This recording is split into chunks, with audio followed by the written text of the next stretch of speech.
잠언 9장 1절. 지혜가 그 집을 짓고 일곱 기둥을 다듬고 짐승을 잡으며 포도주를 혼합하여 상을 갖추고 자기의 여종을 보내어 성중 높은 곳에서 불러 이르기를 어리석은 자는 이리로 돌이키라. 또 지혜 없는 자에게 이르기를 너는 와서 내 식물을 먹으며 내 혼합한 포도주를 마시고 어리석음을 버리고 생명을 얻으라. 명철의 길을 행하라 하느니라. 아멘. 잠언, 지혜가 뭔지 잠언에는 알려주고 있습니다. 6절 말씀해 보니까 어리석음을 버리고 생명을 얻으라. 명철의 길을 행하라. 이것이 지혜라는 이야기입니다. 구체적으로 지혜가 무엇인지 이제 그 7절부터 끝절까지 구체적으로 설명해 주고 있습니다. 여러분, 누군가가 여러분들에게 당신은 지혜로운 사람인가요? 이렇게 묻는다면, 물을 사람도 없겠지만 그렇게 묻는다면 장로님 어떻게 대답할까요? 저는 지혜로운 사람이죠. 아마 이렇게 당당하게 대답할 수 있는 사람은 거의 없을 거예요. 저는 지혜로운 사람이 되고 싶어요. 지혜로운 사람이 되었으면 좋겠어요. 라고 대답할 것입니다. 여러분, 그럼 지혜가 뭘까요? 어떤 사람들은 지혜는 상아탑에 있다고 생각합니다. 그래서 지혜는 공부를 많이 하면, 박사학위를 받으면, 대학원을 졸업하면, 요즘은 박사학위도 이제 모자라서 포스트닥까지 해서 공부를 많이 하면 그것이 지혜라고 생각합니다. 그래서 철학과 심리학과 과학과 이제 기술을 배우고 익힙니다. 이것이 지혜일까요? 물론 지혜가 아니라고 말할 수는 없겠지만 분명히 지혜와는 좀 다를 것입니다. 그건 지식이지요. 어떤 사람은 지혜는 나이를 많이 먹으면, 인생의 연륜이 쌓으면 그 지혜가 생깁니다. 물론 그것도 맞습니다. 인생의 연륜이 생기면 다양한 경험을 하기 때문에 젊은 시절보다 이제 좀 절제하고 그리고 행동하는 데 있어서 분별력을 가질 수 있습니다. 연륜이 곧 지혜인 것 맞습니다. 그러나 오늘 잠언이 이야기한 것처럼 지혜를 얻으라는 그 명령, 그 권면에서 지혜는 그런 것일까요? 약삭 빠르고 눈치 빠르게 행동하는 것, 그것이 어떤 사람은 지혜라고 생각합니다. 물론 약삭 빠르고 눈치 빠르게 행동하면 잃는 것보다 얻는 것이 더 많을 수도 있습니다. 눈앞에 돈이 있는데 돈이 왔다 갔다 하는데 말 한마디에 따라서 돈이 왔다 갔다 한다면 여러분, 거짓말도 서슴지 않고 하는 것이 분명히 지혜는 아닐 것입니다. 그래서 야고보서 3장에 야고보 사도는 야고보 선생은 이렇게 이야기합니다. 이러한 지혜는 위로부터 내려온 것이 아니요 땅 위의 것이요 정욕의 것이요 귀신의 것이니 시기와 다툼이 있는 곳에는 혼란과 모든 악한 일이 있음이라. 분명히 위에서부터 내려온 지혜, 하나님으로부터 내려온 지혜가 아니라고 약삭 빠르게 행동하는 것은 야고보 선생이 이야기하고 있습니다. 땅 위의 지혜는 정욕의 것, 귀신의 것이라고 야고보가 진단했어요.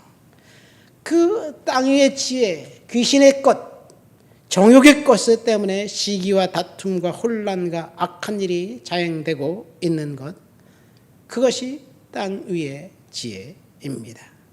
눈 한번 딱 감고 거짓말하면 이득이 생길 때, 불법을 자행하면 자신에게 유리할 때 그렇게 행동하는 것, 이것은 땅 위의 지혜라는 이야기이지요. 한마디로 말해서 세상 지혜는 마귀의 것입니다. 요한 사도는 이런 세상 지혜에 대해서 육신의 정욕과 안목의 정욕과 이생의 자랑이라고 이야기하고 있습니다. 그럼 오늘 잠언에서 이야기한 지혜를 얻으라는 그 말씀의 지혜는 이런 것이 아니에요. 어리석음을 버리고 생명을 얻으라, 명철의 길을 행하라.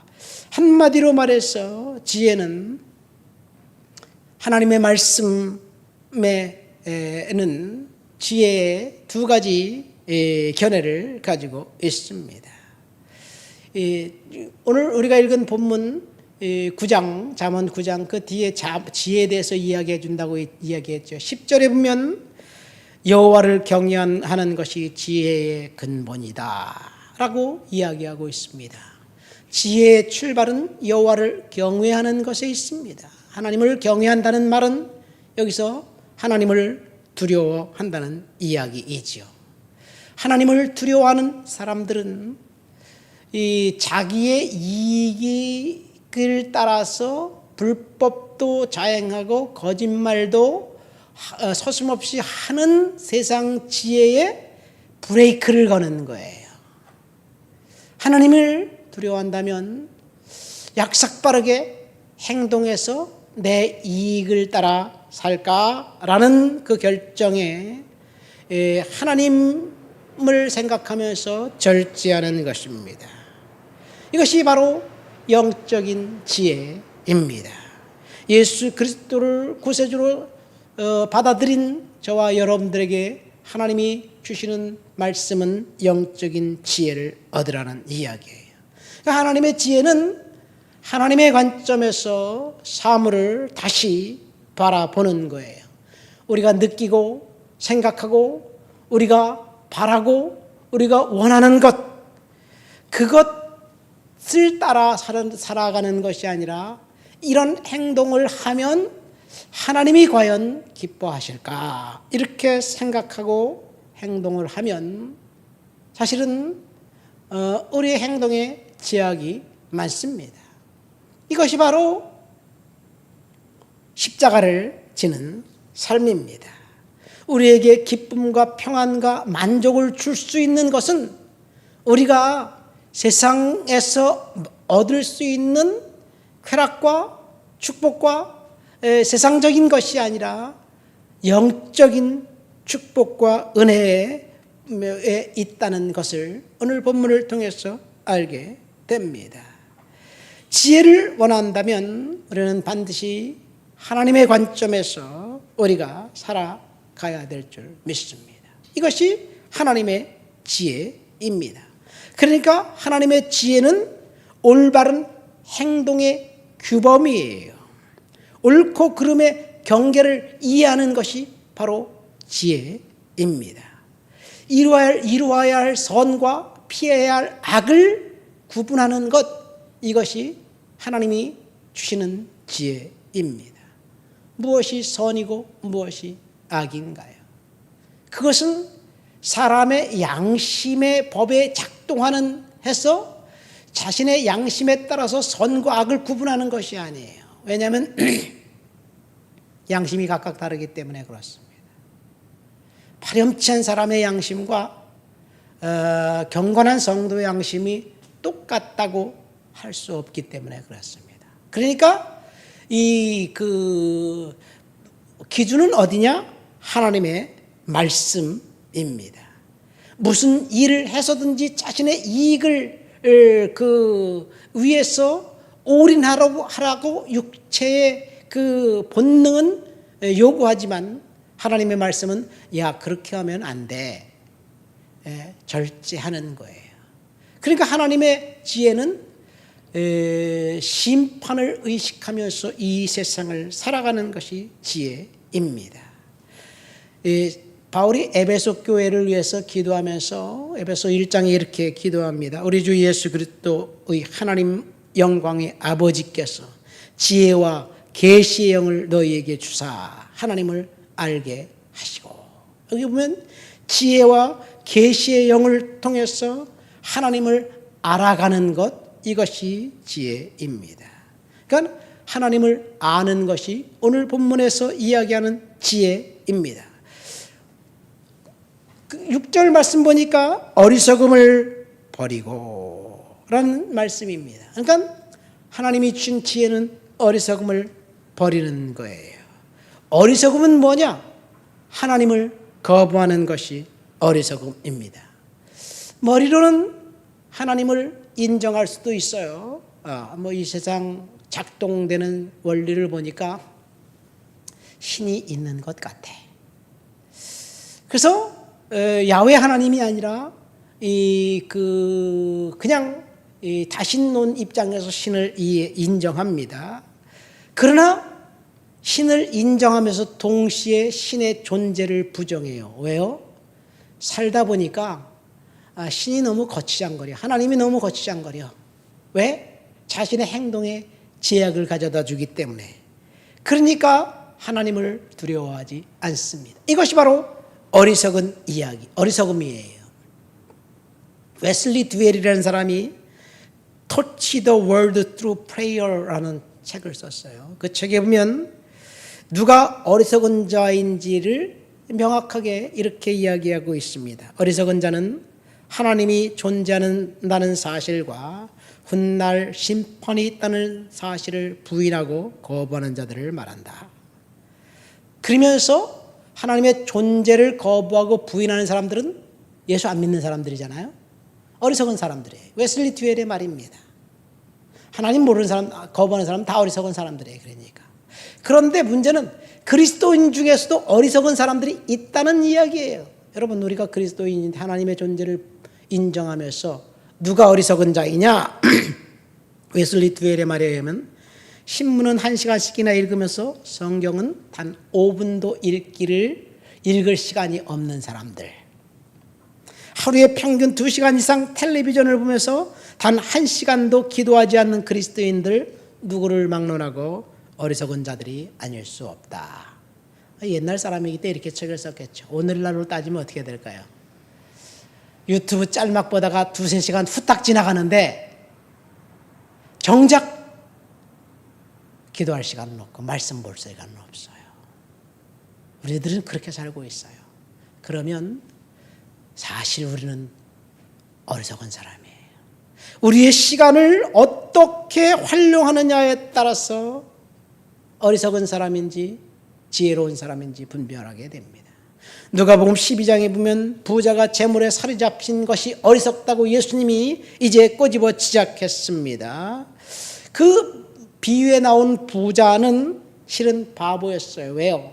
자신이 농사를 자신의 힘으로 져서 부자가 된 줄 착각했기 때문에 그래요. 그래서 하나님이 오늘 밤 내가 내 영혼을 가져가면 네가 준비한 것이 누구의 것이 되겠느냐라고 주님은 말씀하셨습니다.